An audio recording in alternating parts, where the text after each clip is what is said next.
Donc, je m'appelle Julie Robidoux, donc conseillère pédagogique au récit local de CSS des Chênes à Drummondville et co-animateur avec moi. Bonjour, Marc-André Mercier du récit Maths, Sciences, Technologie. Je suis dans la région de Québec. Je vais commencer en partageant mon écran, puis là, je me souviens plus exactement. Qui commençait avec quoi? Je pense que c'était moi qui commençais avec le début. OK. Oui, tout à fait. Donc, aujourd'hui, c'est le webinaire. Dans le fond, c'est la partie 2 de la programmation dans Scratch. Donc, la dernière fois, à la dernière rencontre, on avait commencé à se créer une petite animation. Là, on y va avec les fonctions plus avancées un peu. Des nouvelles astuces, en fait.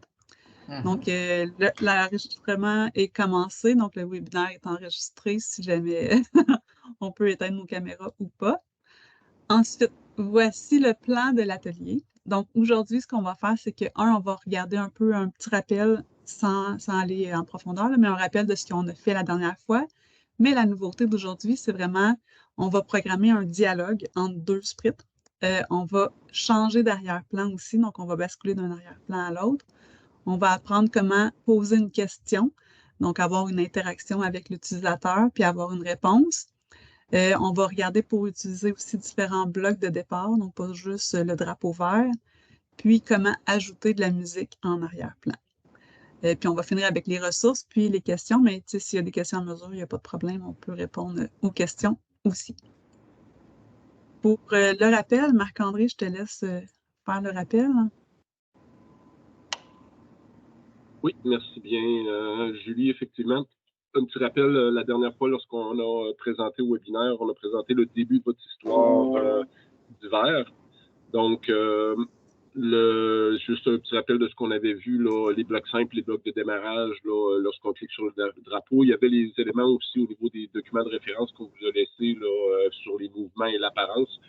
Ajouter des sons, comment faire un enregistrement. Puis aussi, là, avoir un certain contrôle, donc les astuces qu'on a mentionnées par rapport aux pauses puis aux boucles. C'est des choses qui ont été placées là, à ce moment-là. Également, vous avez fait quelques mouvements cool, là, des petits bouts de programme que vous pouvez intégrer facilement à l'intérieur de vos présentations. Puis ces ressources sont toujours disponibles là, sur les présentations qui sont disponibles sur creocode.ca. Pour aller plus loin, aujourd'hui, c'est ce qu'on veut repartir de votre programme, puis on veut y ajouter des choses. Donc, c'est des éléments que tout à l'heure, Julie nous a présentés. Ceux qu'on va regarder, elle les a déjà mentionnés, mais ils sont encore présentés. Donc, faire un dialogue entre deux splits, c'est peut-être un des éléments qui est vraiment intéressant, avoir une interaction entre nos personnages, changer d'arrière-plan. Donc, c'est le fun d'avoir des fois des arrière-plans qui vont changer pendant le scénario qu'on est en train de présenter. Poser des questions à l'utilisateur. Donc, ce qui veut dire la personne qui va regarder votre programme, vous pouvez poser des questions, écrire quelque chose, puis ensuite de ça, utiliser sa réponse. Les différents blocs de départ, puis ensuite de ça, ajouter de la musique sur l'arrière-plan. Donc, dans la première situation, si on veut faire un dialogue entre deux splits. Donc, quand on parle de dialogue, c'est que notre premier personnage, posons le chat ici, va dire quelque chose. Puis, le deuxième personnage va répondre à ce message-là ou va avoir une action à la suite de ce mouvement-là. Donc, les deux blocs qu'on va regarder principalement, c'est quand je reçois un message ou encore envoyer un message. C'est des blocs qu'on va venir placer dans notre programmation. Donc, dans l'exemple qui est ici, au début complètement, notre personnage, quand on va cliquer donc le chat, il va prendre une certaine position, il va attendre, il va avancer de 100 pas, il va dire bonjour, puis tout de suite, après avoir dit bonjour pendant 2 secondes, il va envoyer un message. Le message est envoyé à tous les personnages. Donc, on pourrait avoir plusieurs personnages qui vont prendre ce message-là et effectuer une certaine action. Donc, pendant ce temps-là, l'autre, le pingouin, lui, on va dire, il est en mode écoute. Tant aussi longtemps qu'il n'a pas reçu le message qui s'appelle message 1, il attend. Et aussitôt qu'il va recevoir le message, il va pouvoir répondre ici par le mot bonjour. Donc, si on regarde l'exemple de cette programmation-là, donc on va aller dans Scratch. Si je pars la démonstration, donc notre personnage, quand je vais cliquer, il a avancé, il a dit bonjour, il a envoyé le message et l'autre a répondu par un bonjour. Donc, c'est un petit peu, si on va voir à l'intérieur. Donc, Là, ce qui est important là-dedans aussi pour l'élève, c'est de suivre la discussion parce que présentement, j'ai uniquement ce que le chat va faire. Puis si je vais voir le pingouin, ben j'ai seulement les blocs. Donc, on est capable de suivre une discussion entre les deux, mais on n'a pas sur la même interface de programmation les deux séquences comme il était sur le diapositive tout à l'heure. Donc, ce qu'on a dit, si je veux une réaction, une fois que j'ai dit bonjour, je vais envoyer le message. Aussitôt que le message va être reçu, ben, il va dire bonjour. Puis là, je pourrais continuer une discussion en retournant dans les blocs, dans les événements, puis dire, ben, une fois qu'il a dit bonjour, je vais envoyer un message. Puis je vais créer un nouveau message, puis je vais dire, ben, on va l'appeler, supposons, message 2. Là, j'aurais pu lui donner le nom que je veux. C'est moi qui décide. C'est un long message. Et là, ben, on retournerait sur, supposons, notre script numéro 1. Puis là, je dirais, ben, quand tu vas recevoir le message 2, donc quand on va recevoir le message 2, je vais lui faire dire quelque chose. Donc, on va aller sur apparence. Je vais lui faire dire quel est ton nom.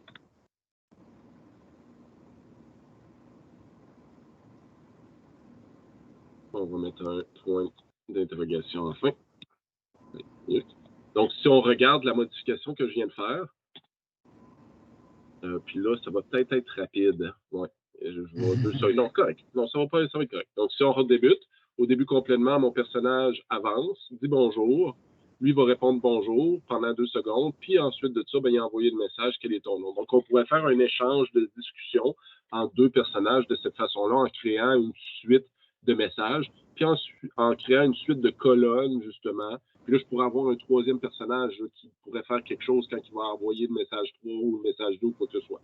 Donc ça, c'est une première action qu'on peut regarder au niveau là, de programmer un dialogue entre 2 scripts. Il y a un autre bloc qui est intéressant. C'est presque similaire. C'est envoyer le message, mais on va lui demander d'attendre. Puis cette fonction-là d'attendre, elle va attendre à ce que l'action de l'autre soit terminée avant de poursuivre. Si je vais voir cet exemple-là également, parce que c'est peut-être difficile à expliquer un petit peu, c'est mieux de le voir. Donc, puis je vais passer par l'intérieur pour le voir. Là. Donc, ici, ce qu'on a dit, c'est que le premier personnage, donc il est la petite fille, je vais dire, qui est là, donc on dit bonjour ours pendant 2 secondes. On envoie un message, puis il va attendre avant de venir dire comment, content de te connaître. Puis, il va attendre quoi? Ben, il va attendre que tout ce qu'il y a ici soit terminé avant de poursuivre. Donc, si on regarde cette action-là, donc j'ai pesé bonjour, bonjour l'ami, il avance, etc. Il fait son bruit, puis après ça, il dit content de te connaître, mais content de te connaître, il était où? Il était ici, après avoir attendu toutes les actions que la personne a faites à la suite d'avoir reçu le message 1, ben, il y a quelque chose qui va continuer. Donc ça, on aurait pu aussi faire cette façon-là pour faire un discours entre 2 personnages. C'est un bloc qui peut être intéressant à utiliser là, à ce niveau-là. Donc au niveau de cette première astuce-là, je ne sais pas s'il y a des questions. Est-ce que c'est assez clair? Est-ce que vous avez essayé de le faire? Je vais juste arrêter le partage. Bonjour, Mme Bolduc. Donc, ça va pour ça. Donc, je te laisse la parole, Julie, oui, pour la prochaine partie sur le 2e arrière-plan. Oui. Donc, deuxième astuce, c'est par rapport à l'arrière-plan. Donc, on avait vu la dernière fois qu'on pouvait changer de costume. Donc, l'arrière-plan, c'est un peu le même principe. On peut changer l'arrière-plan. Donc, on voit ici dans notre espace la scène, l'arrière-plan qui est en cours. Si je veux avoir un autre arrière-plan, dans le fond, je peux aller en ajouter un autre. Et pour les retrouver, ce que je vais faire, c'est que je vais aller dans l'onglet arrière-plan. Donc, quand on est sur un sprite, ce qu'on voit au centre, c'est le costume. Puis quand on a sélectionné l'arrière-plan, ce qu'on voit en haut, à cet endroit-là, c'est les arrière-plans, justement. Donc, c'est vraiment, il faut voir qu'est-ce qu'on sélectionne pour commencer. Puis là, je peux voir tous les arrière-plans que j'ai ouverts. Dans le fond, quand on en ajoute, ils s'ajoutent tous à cet endroit-là.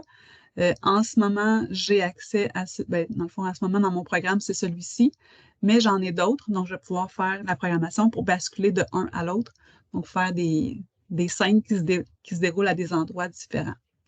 Si je veux aussi, je vais pouvoir, supposons qu'il y en a un qu'on ne veut plus, on peut aller cliquer sur la petite poubelle. Donc, encore une fois, dans la section arrière-plan, donc je peux aller cliquer sur la poubelle pour l'effacer. Puis, l'autre chose importante à savoir, c'est qu'ils ont chacun des noms. Donc, les noms des arrière-plans, on peut les modifier aussi. Là, ici, dans le petit espace, on ne le voit pas bien, là, mais il y a l'espace pour modifier le nom. Donc, ils ont un nom, c'est important parce que quand on va le programmer, on va dire c'est quoi l'arrière-plan qu'on veut. Donc, il va falloir le nommer justement. Donc, on va regarder ça. Ici, avant d'aller dans la programmation, ici, c'est un exemple pour l'arrière-plan. Donc, quand c'est cliqué, on commence par l'arrière-plan qu'on désire. Donc, l'astuce du programmeur, c'est de toujours dire par quel arrière-plan on veut commencer. Donc, on le met au début. Un peu comme ce qu'on faisait au début, on mettait notre personnage, notre sprite, à un endroit précis sur notre scène. Donc, ici, on choisit notre arrière-plan.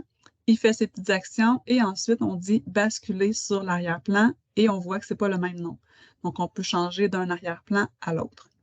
Je vais aller voir dans la programmation. Donc, je vais vous montrer à quoi ça ressemble ici. Quand j'appuie sur mon drapeau, qu'est-ce qui se passe? Ça va aller vite. Donc, Scratch s'en va vers... Ça va aller vite, ça va pas si vite. Il va vers la montagne, puis il arrive à cet endroit-ci. Donc, surprise, dans la montagne, il y avait une place cachée. Donc, on a vu vraiment le basculement entre un arrière-plan et un autre. Si je vais voir dans le programme, je vous montre ça. Donc, ici, dans le programme, on voit le programme qu'on avait tantôt. Donc, on commence par cet arrière-plan-là. On a le prochain. Supposons que je veux poursuivre puis aller vers un autre arrière-plan. Il n'y a pas de limite. Donc, on peut aller, premièrement, choisir un autre arrière-plan. Donc, je vais aller me choisir. Je vais choisir Arctique. Je suis présentement dans l'arrière-plan Arctique, mais ce n'est pas par lui que je vais commencer. Donc, je peux aller choisir en cliquant sur la scène et en allant dans l'onglet arrière-plan, je peux aller choisir celui que je veux. Donc, on voit ici vraiment les trois arrière-plans. J'ai mon nom de mon nouvel arrière-plan.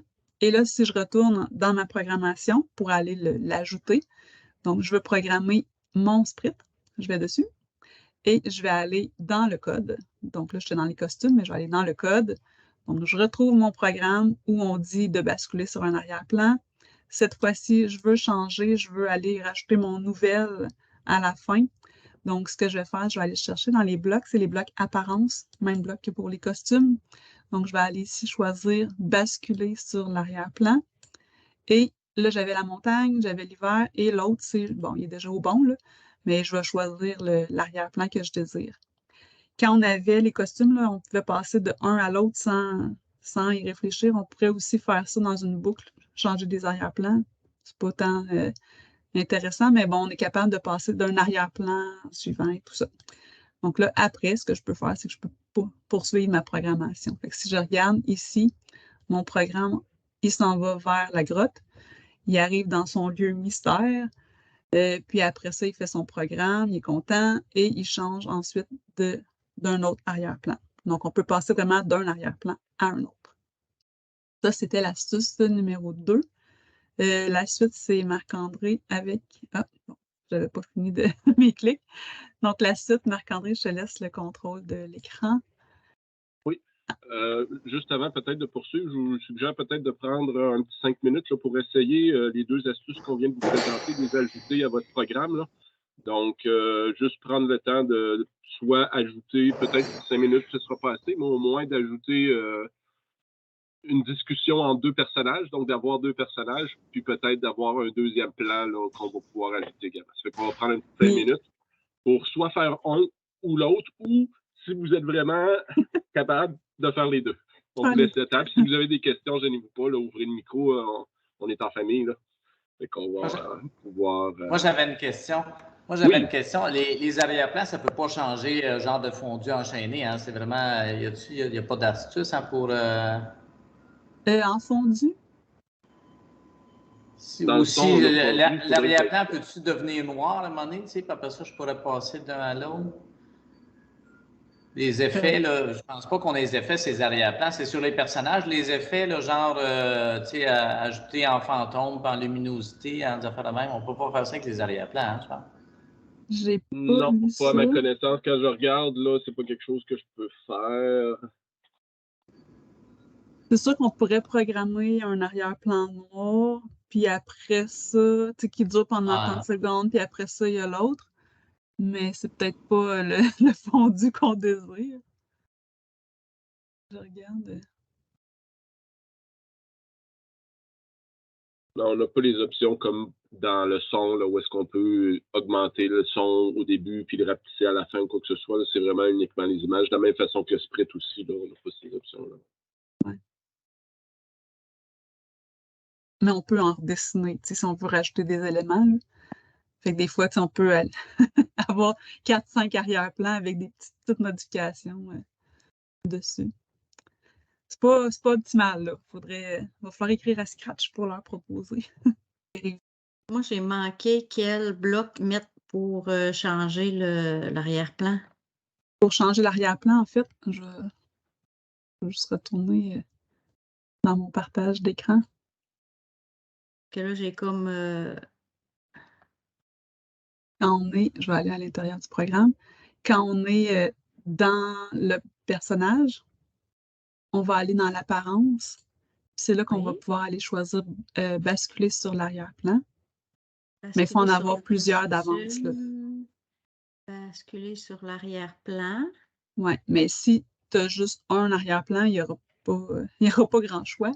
Fait qu'il faut aller se les choisir. Donc, quand on va sur la scène, je peux aller me choisir ici des nouveaux arrière-plans.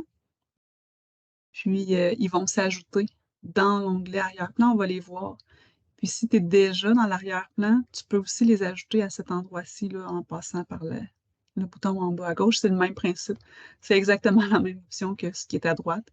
Donc, je pourrais aller choisir un autre arrière-plan ici. Puis, dans le fond, j'en ai 3. J'ai mon nom que je pourrais aller modifier au besoin. Puis, quand je reviens dans le code, ben, il faut coder dans le personnage. Fait qu'il faut que je retourne dans mon sprite pour aller ajouter le basculer sur l'arrière-plan.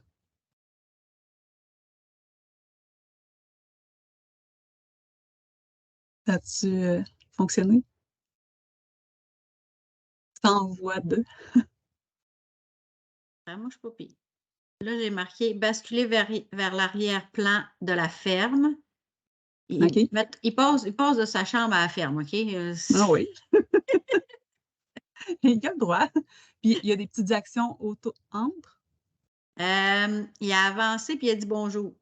OK, parfait. Parce que, tu sais, si on met rien, là, il va tellement le faire vite qu'on ne le verra pas, là. Tu sais, il va passer de la chambre à la ferme en une fraction de seconde trop rapide pour qu'on le voit, là. Mais là, il est comme resté sur la ferme, là. Fait que là, comment je fais pour le ramener dans sa chambre pour le débuter? Pour le départ, tu dois aller mettre absolument le basculer vers l'arrière-plan en partant où est-ce que tu le veux, là. Ouais, Parce que oui, c'est le même principe que quand il avançait, puis qu'à un moment donné, il était rendu trop loin, puis que. Fait que les 2 premiers blocs, là, les basculer puis le aller à, là, c'est les 2 essentiels à placer. Juste présenter ce que j'ai fait comme programme. Là. J'ai fait un test. Là. C'est sûr que j'ai été sur scène directement pour le sélectionner parce que moi, je veux programmer la scène. Donc, le code qui est ici, là, c'est pour la scène. Donc, quand j'ai cliqué, j'ai regardé, je me demandais s'il y avait quelque chose. Donc, sur les boutons apparence, on a un bouton qui dit mettre l'effet. Puis là, on a quelques effets possibles, là, tourbillon, etc. Puis il y en avait un sur la luminosité. OK? Ça fait que moi, j'ai été sur la partie luminosité. Puis là, ben, ce que j'ai fait, puis on va voir le résultat, là, j'ai dit au début, mets la luminosité à 0. Puis ensuite de ça, j'ai fait répéter de moins 10. Parce qu'au début, j'y avais mis plus 10. Puis plus 10, ça devient de plus en plus clair. Donc là, on ne le voit pas, mais en faisant moins 10, c'est que tu enlèves de la luminosité à chaque fois. Puis là, quand on pèse dessus, regardez ce que ça donne au départ complètement. Puis l'image, à chaque fois, devient de plus en plus foncée. Donc, on pourrait faire quelque chose avec ça. C'est pas parfait, mais je pense que ça peut donner, en jouant un petit peu avec ça, peut-être qu'on est capable de faire quelque chose qui ressemble un peu à un fondu. Là, j'ai fait par exprès pour mettre à 1 seconde, mais si on le mettait, supposons, à 0.2 secondes, ça serait beaucoup plus rapide, puis ça aurait peut-être plus tendance à ressembler justement à un fondu. Donc, c'est un petit truc que je viens... Surtout le secret, c'est de mettre ce code-là, il est pas dans le lutrin, dans le sprite, là, il est dans le. On peut mettre du code dans l'arrière-plan, c'est ça l'affaire. Oui, hein? c'est ça. On peut mettre du code. Si on le sélectionne ici, tant qu'un élément est sélectionné, on sait que le code est attribué à ça. Même chose si je m'en viens sur le sprite. Okay. Ben là, présentement, le code est pour le sprite. Donc, on peut faire la même chose avec une scène ou avec un personnage. Bon, merci. Parfait. Donc, prochaine action qu'on a, c'est poser des questions à l'utilisateur. Donc, l'utilisateur étant celui qui manipule la souris, ce n'est pas l'utilisateur. Donc, c'est des blocs qu'on va aller regarder dans les capteurs puis dans les opérateurs. Donc, lorsqu'on va être dans les capteurs, il va y avoir un bloc qui demande une question. Une question, ça peut être quelle est la somme entre 3 plus 4. On pourrait mettre ça comme question, puis on attend une réponse, puis la personne pourrait écrire la réponse, puis on pourrait avoir une condition qui dit si la réponse est 7, ben, fais danser ton lutin. Là. Donc, ça, c'est la première partie. On va avoir un bouton également qui est la réponse elle-même. Puis ensuite de ça, on va avoir un opérateur pour être capable, puis ça, vous allez voir, c'est un bloc qui permet justement d'utiliser des mots plus la réponse qu'on va utiliser. Donc, le code qu'on a, l'exemple qu'on a, c'est celui-ci. Je vais juste peser plusieurs fois pour faire défiler. Je pense que tout est là. Donc, ici, au début, complètement, il va avoir le personnage qui va dire bonjour pendant 2 secondes. Ensuite de ça, il va poser une question. Puis vous allez voir, là, il va avoir une barre qui va apparaître dans le bas, puis il va attendre. C'est une barre où est-ce qu'il va avoir un curseur, on va pouvoir écrire quelque chose. Et tant aussi longtemps qu'on n'a pas écrit quelque chose, le code va être en attente à cet endroit-là.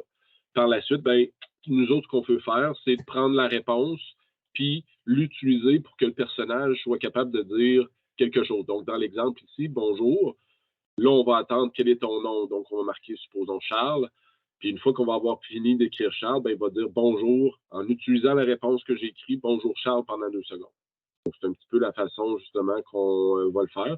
Puis c'est une façon intéressante d'avoir une interaction plus seulement à l'intérieur de l'écran, mais bien entre l'utilisateur puis l'intérieur du programme.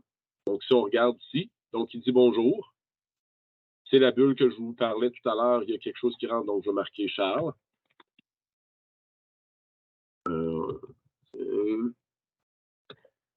Donc, quel est ton nom? J'ai marqué Charles, j'ai répondu à la question, je pèse sur le crochet. Et à ce moment-là, lui, il utilise ma réponse, puis il a dit bonjour Charles. Donc, si on va voir à l'intérieur de ce programme-là, c'est celui qu'on a présenté tout à l'heure. Donc, on a placé tout simplement ici, quel est ton nom? On a attendu. Puis ça ici, là, c'est une façon, ces 2 blocs-là, c'est les mêmes. Là. Donc, si je le décompose, ça, c'est 2 fois les mêmes blocs qu'on a utilisés. Au début, complètement, notre personnage dit bonjour. Et ensuite de ça, il va venir poser une question. Donc, quel est ton nom?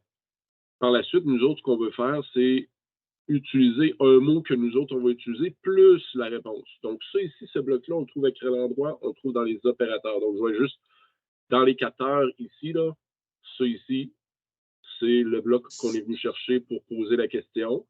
Puis, on pourrait même ici le faire afficher la réponse. Donc, on pourrait la faire afficher là, pour la garder en mémoire pour que l'opérateur soit capable de se rappeler qu'est-ce qu'il a utilisé. Mais ça, c'est rien que de le faire apparaître dans l'interface. Et ensuite de ça, ben, ce qu'on a fait, on a dit, ben, je veux faire dire à mon personnage bonjour avec le nom de la personne. Donc, ce que j'ai fait, je suis venu prendre ce bloc-là ici. Et ça, ça devient une variable. Donc, si je prends maintenant, je viens le placer à l'intérieur, puis là, au lieu de dire seulement bonjour, il va dire ce qui se retrouve dans le bloc de regrouper. Donc, il va dire bonjour plus la valeur de la réponse. Donc, comment j'ai fait là, parce que normalement, c'est bonjour et banane.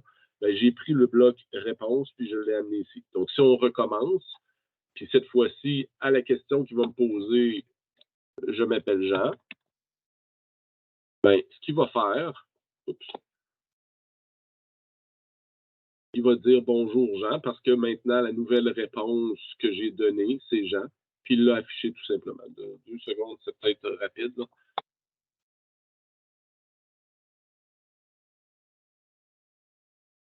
Sylvie. Bonjour Sylvie pendant 5 secondes.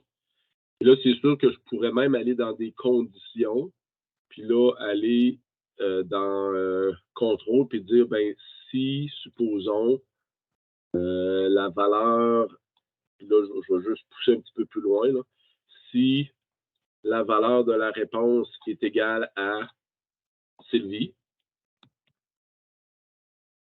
On va demander, supposons, au personnage d'avancer de 100 pas. C'est rien que pour montrer que maintenant, on peut utiliser la réponse pour différentes choses.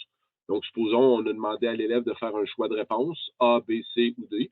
Bien, on pourrait dire, si la réponse est A, fait telle chose, si la réponse est B, fait telle chose, si la réponse est C. Donc, si on regarde cet élément-là, bien, bonjour, quel est ton nom? Si j'écris Jean, il ne se passe rien parce que la condition qui est ici n'est pas respectée. Mais si je recommence, puis j'écris Sylvie, c'est sûr qu'il faut que ce soit exactement écrit Sylvie avec une S majuscule, etc. Bien, on va voir après, bien, il s'est déplacé parce que le nom avait été Sylvie. Donc, ça, on peut mettre des conditions qui vont être respectées puis qui vont amener divers comportements en fonction de la réponse qu'on va avoir donnée. Donc, ça, c'est quelque chose qui peut être intéressant aussi là, au niveau d'une astuce supplémentaire, au niveau des capteurs. Donc, j'ai fait l'explication, cette diapositive-là expliquait cet élément. Différents blocs de départ, Julie, je vais mettre le partage. Je ne sais pas s'il y en a qui ont des questions. C'est-tu assez clair, les explications que je viens de donner? Oui, parfait, super. Parfait. Donc, quatrième astuce, c'est d'utiliser des blocs de départ différents. Donc là, ce qu'on a fait jusqu'à maintenant, c'est toujours des programmes qui utilisent le drapeau vert.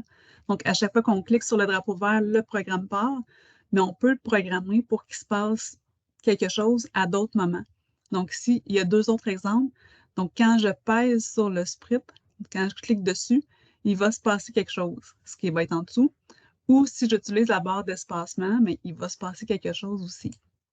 Donc, on peut s'amuser, on peut faire plus qu'un bloc de départ. On n'est pas obligé de se limiter à un. Puis, on peut, dans le fond, on va aller ajouter les instructions, on va le voir tantôt. Là, fait qu'on peut aller s'amuser vraiment beaucoup. Il y a un référentiel qui a été fait. Donc, tantôt, j'ai partagé le diaporama. Là. Donc, vous allez pouvoir cliquer sur le référentiel. Dans le référentiel, il y a justement tous les blocs de départ possibles avec ce qu'ils peuvent faire. Donc, par exemple, le drapeau vert, l'espace. J'ai vu aussi tantôt quand on parlait de l'arrière-plan, là. Donc, quand l'arrière-plan bascule vert, donc on pourrait y aller avec notre dégradé à ce moment-là. Donc, un petit ajout qu'on a fait en même temps. Donc, il y en a vraiment plusieurs. Donc, on peut aller voir aussi. Bon, quand on reçoit le message, on l'a vu un peu tantôt. Bref, il y a plusieurs blocs de départ. Puis là, je vais aller dans le programme pour montrer un peu qu'est-ce que ça fait. Donc, ici, ce qui est intéressant, c'est que quand on crée notre programme, quand on a terminé, on peut aller choisir, non, on peut aller ajouter des instructions. Donc, par défaut, on pense toujours qu'il faut cliquer sur le drapeau vert. Fait que si ce n'est pas le cas, si notre programme se débute d'une autre façon, bien, il va falloir aller l'écrire pour l'utilisateur. Donc, ici, on dit dans ce programme, Scratch répond à différentes commandes de départ. Donc, on peut cliquer sur le drapeau vert, on peut presser la barre d'espacement ou cliquer sur le sprite. Donc là, si je clique sur le drapeau vert, je vois qu'il se passe quelque chose. Là, je vais le faire à mon ordi, là, mais si je pèse, en ce moment, je vais peser sur la barre d'espacement, il se passe d'autres choses. Et il va se passer, là, il va se passer d'autres choses si je clique dessus aussi. Puis si je clique dessus en pesant sur la barre d'espacement, il fait les deux. Là. Je ne sais pas si on a pu voir, là, mais il sautait et il avançait en même temps. Donc, il y a vraiment plusieurs actions qu'on peut faire. Quand je vais à l'intérieur, pour faire ça, dans le fond, ce qu'on a besoin de faire, puis là, on peut les placer n'importe où dans notre fenêtre, là, mais j'ai besoin de faire, là, je suis dans mon sprite toujours, donc je mets mon drapeau vert, je mets dans le fond, les blocs qui vont permettre de faire mon action si je clique sur mon drapeau vert. Je fais la même chose pour l'espacement et la même chose pour le bloc quand ce sprite est cliqué. Puis si je veux en ajouter un autre, bien, je vais aller dans les blocs événements, les blocs de départ, puis je pourrais aller choisir un autre bloc. Par exemple, la touche espace, là, c'est intéressant parce que, je vais juste grossir un peu, parce qu'à l'intérieur, il y a d'autres touches de clavier. Donc, pour les gamers, des fois, là, si on veut, donc ça peut être quand je pèse sur la flèche en haut, ben moi, je voudrais que mon personnage monte vers le haut. Quand je pèse sur la flèche en bas, je veux qu'il descende. Quand je pèse vers la flèche à gauche, à droite. Donc, on peut lui programmer ça, aller avoir plusieurs départs. Puis, on pourrait facilement créer un petit jeu vidéo en utilisant justement ces blocs-là qui sont différents. Donc, plusieurs départs différents avec des actions différentes. Puis, on pourrait avoir vraiment notre notre personnage qui est animé de différentes façons. Donc, quand on a terminé, dans le fond, pour notre consigne, c'est qu'on on peut aller voir la page du projet, puis c'est à cet endroit-là ici qu'on va retrouver les consignes. Là, c'est pas le mien, fait que je peux pas aller le modifier, mais quand c'est le nôtre, on peut aller modifier notre propre programme pour dire les consignes à l'utilisateur. Fait que ça, c'était par rapport au bloc de départ. Je sais pas si j'ai tout dit, je pense que oui. On l'a vu tantôt, donc on peut programmer l'arrière-plan. Donc, on a comme on a devancé ce qu'on était pour voir. Donc, tantôt, il y a une programmation d'arrière-plan. Donc, c'est effectivement le cas. On peut programmer l'arrière-plan. Dans ce cas-ci, ce qu'on a fait, c'est qu'on a mis de la musique en arrière-plan.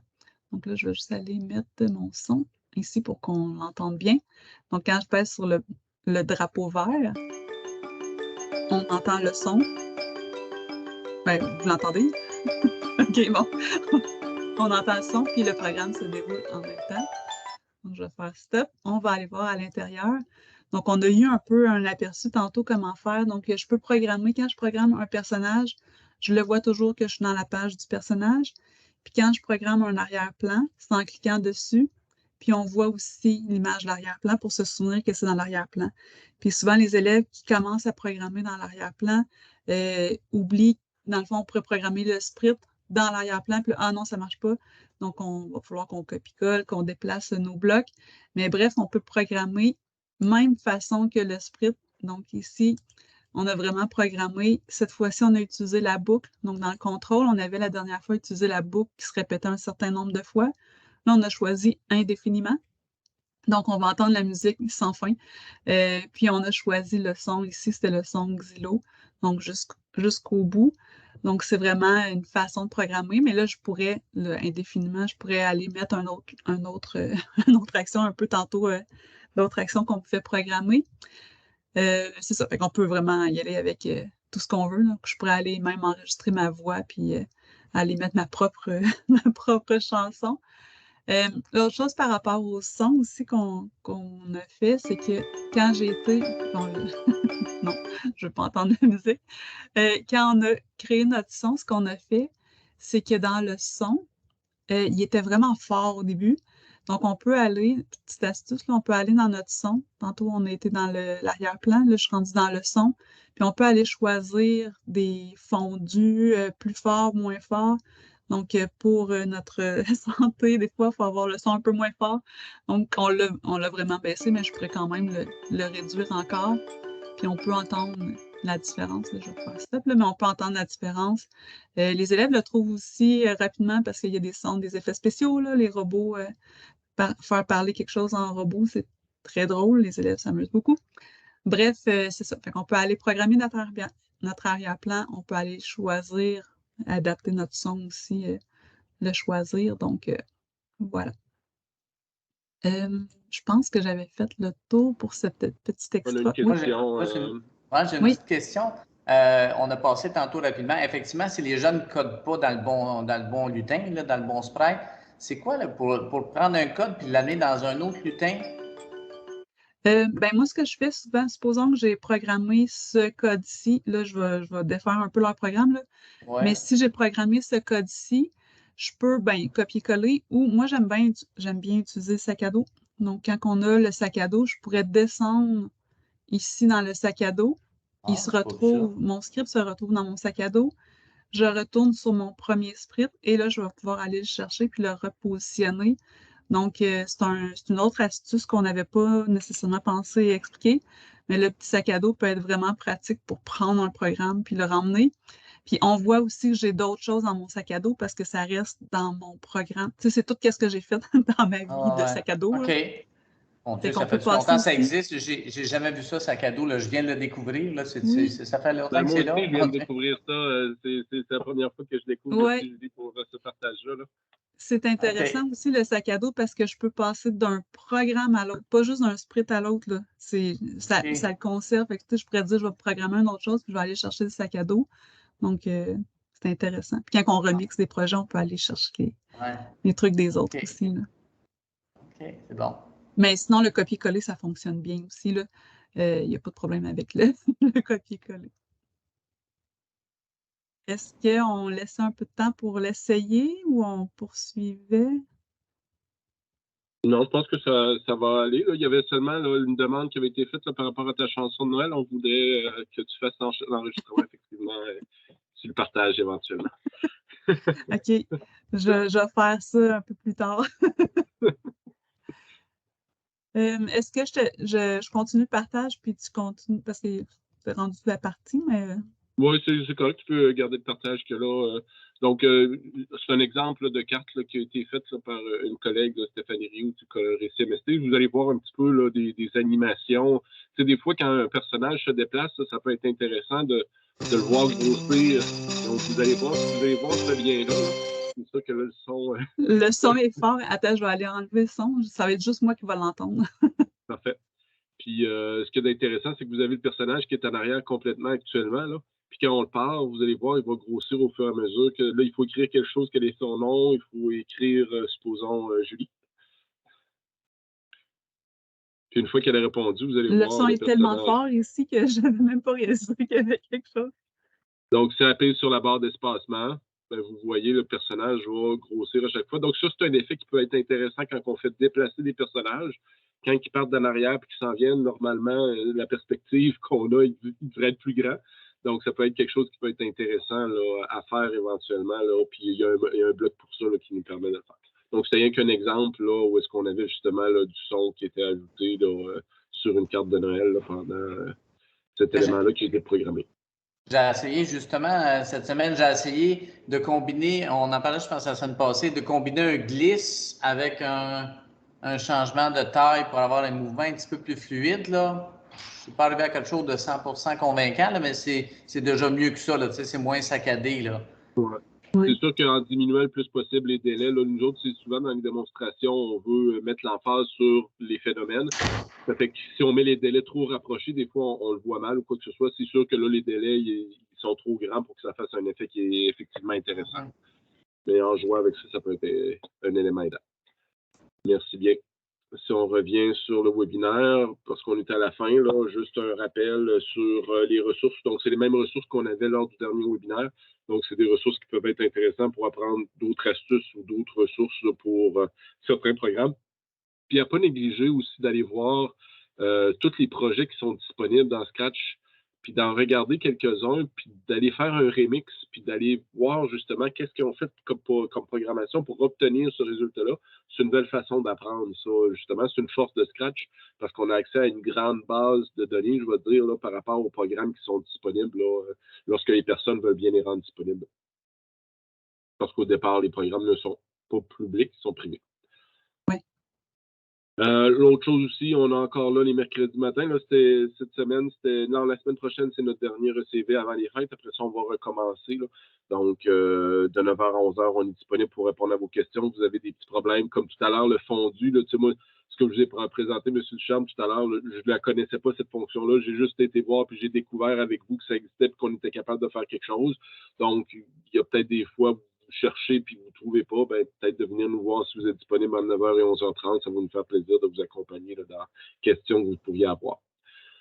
Ensuite de ça, comme la dernière fois, on remet encore un badge. Donc, si vous l'aviez fait la dernière fois, vous n'avez pas besoin de faire les 2 premières étapes qui étaient un compte campus récit puis auto-formation.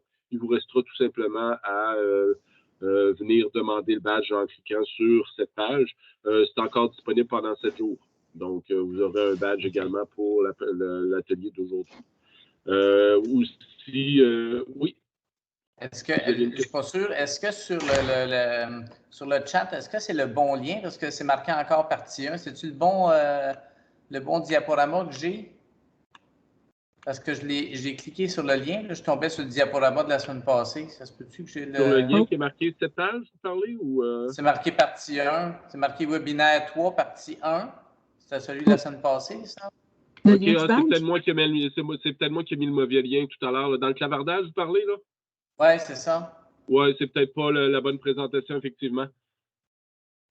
Partie 2, partie 2. Je vais juste vérifier, puis si c'est pas ça, je vais vous mettre le bon lien. Effectivement, je vais aller chercher le bon lien, ce sera pas long. Escape, puis je vous mets ça dans le clavardage à l'instant. Oui, effectivement. Bon commentaire, copier le lien. OK, je vous mets ça dans le clavardage. Ça va mieux avec la bonne partie. V. Et voilà. Vous savez que ça, c'est le lien pour la présentation d'aujourd'hui. Puis quand vous allez aller à la diapositive là, à l'écran, là, vous allez avoir accès justement à cette page-là pour faire la demande du badge. La date n'a pas changé, 23 janvier, lancement officiel de CryoCode. Je ne sais pas si vous avez essayé cette semaine d'aller sur le site cryocode.ca. Le site a planté pendant toute la semaine. Il est revenu hier, là, depuis vendredi passé, le site web. Puis on est avec le centre de service, puis le centre de service scolaire Beauce-Chemin a eu des problèmes avec tous leurs serveurs. Donc là, ça a été réglé dernièrement. Ça fait que c'est normal si jamais vous avez essayé de faire des choses la semaine dernière, que c'était pas accessible. Tous nos sites du RCMST n'étaient pas accessibles non plus à cause d'un problème technique, bien sûr. Mais là, il est maintenant disponible. Donc, si vous voulez retourner voir le webinaire, probablement à partir de demain ou la semaine prochaine, il va être disponible là, dans la section de formation là, du site cryocode.ca. Quand on disait qu'il était pour avoir des défis faciles puis avancés, c'est-tu à la fois primaire et secondaire? Va-t-il avoir comme quatre niveaux? Ou, je pense, moi, je suis au secondaire. J'ai quand même, moi, j'ai de ma gang, j'ai un petit club d'infos ici à l'école. J'en ai qui sont crackpots, là, Saint-Henrard. Fait que il faudrait que l'avancé soit assez avancé. La beauté de la chose, c'est que les défis, c'est des défis davantage créatifs. Puis dans le guide de l'enseignant, on a mis des pistes pour le primaire et le secondaire, et même la FGA. Donc, vous allez pouvoir aller chercher des pistes pour votre clientèle plus avancée, puis votre clientèle, par exemple, si c'est en mathématiques, ça va être plus en mathématiques, alors que les profs au primaire, eux, ils ont des défis à leur niveau aussi. Donc, c'est le même défi, mais c'est jusqu'où qu'on peut aller, là. Puis avec les commandes d'aujourd'hui, les commandes des fonctions avancées, ça va nourrir. Avec l'élève qui est craqué que vous parlez, là, il va y trouver son compte dans la créativité qu'il va y donner. OK. Fait que ça bouclerait la boucle pour notre webinaire d'aujourd'hui. Merci beaucoup de votre présence. Merci. Puis, si jamais vous avez des questions, je n'hésitez pas là, à communiquer avec nous là, pour qu'on puisse faire un suivi. Merci beaucoup. Merci. Au revoir. Au revoir.